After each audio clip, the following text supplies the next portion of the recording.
In this video, we are going to discuss the early stages of ovum development after fertilization till the implantation of blastocyst in uterine endometrium. All of these events ordinarily occurs in 5 to 7 days after fertilization. While in the ovary, the ovum is in primary oocyte stage of prophase 1. During each monthly cycle, the ovum divides by meiosis.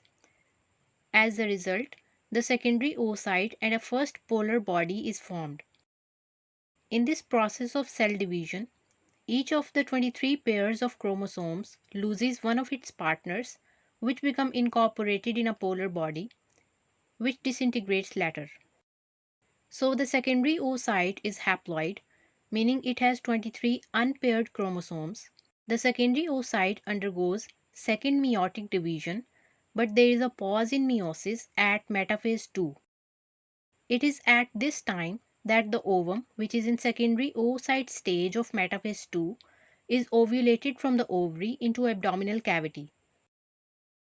At ovulation, the oocyte is surrounded by zona pellucida, which is a glycoprotein membrane surrounding the plasma membrane of oocyte, and a mass of several thousand granulosa cells known as corona radiata. We have learned this whole process in detail in one of our previous videos on ovarian cycle and the role of FSH and LH. So up till now, if your concept is not clear, you can check that out before proceeding further.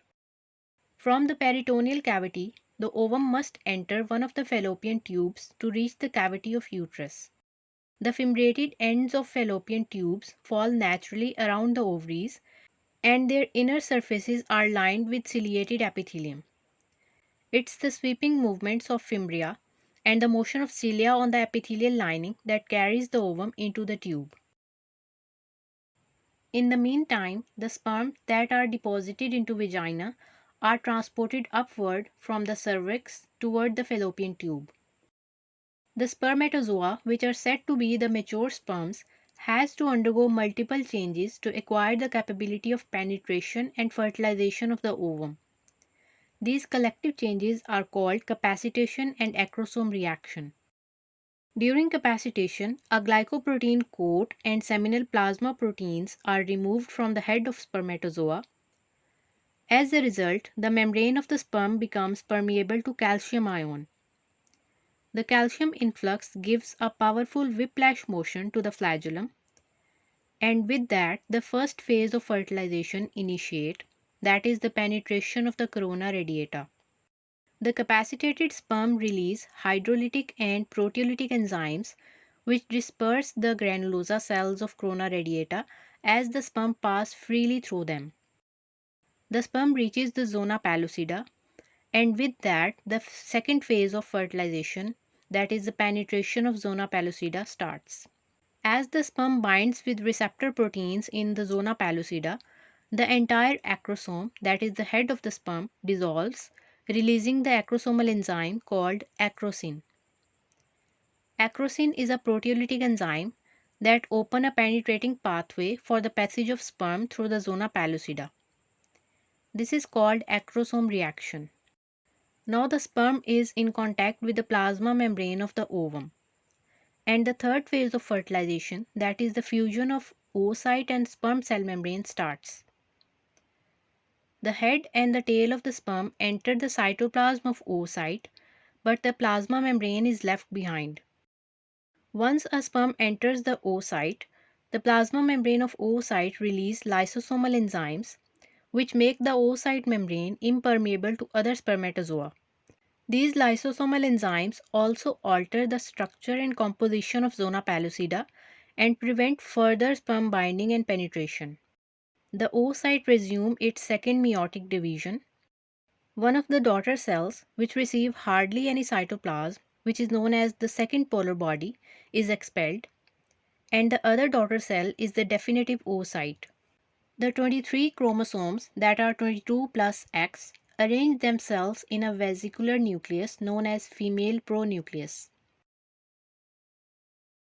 Meanwhile, the sperm becomes swollen and form male pronucleus.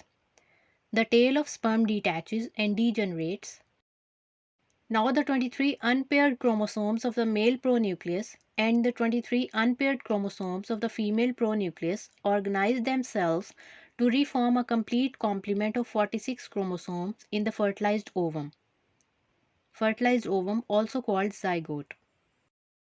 The main results of fertilization are as follow. First is the restoration of diploid number of chromosomes, half from the father and half from the mother. Hence, the zygote contains a new combination of chromosomes different from both parents. Second result is the chromosomal determination of the sex of the newborn. An X-carrying sperm produces an XX combination and a female child will be born.